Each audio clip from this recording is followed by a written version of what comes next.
from my perspective, it's always interesting to see where that balance lies between the subject and the photographer, especially if the subject is a public figure, When I was young, and 18 or something, I met this piano player in Holland who'd been in a blues band that I used to like. And when I met him, he was just playing piano in a cover versions rock and roll band, just sort of, gone down the drain kind of thing. And I took some pictures with him, and then he liked them, and I took some more. And at some point, he made a solo album, and a year later, he was the biggest rock and roll artist we ever had in Holland. He was called Herman Brood. He even had an album out in America with this band called Wild Romance. And he was an incredibly interesting and colorful character, amazing, and a very charming guy.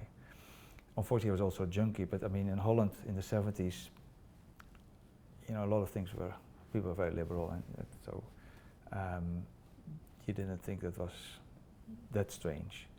But anyway, when I photographed him, we would go by train to gigs because neither of us could drive, and I was shooting him everywhere. And suddenly, when he became so famous, everybody wanted to photograph him, and I went like, but Herman, what about us?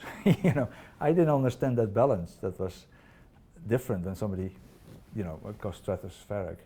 And that was a really interesting experience. So and it helped me a lot in understanding the relation. Because there was almost a jealousy. Yeah, it was.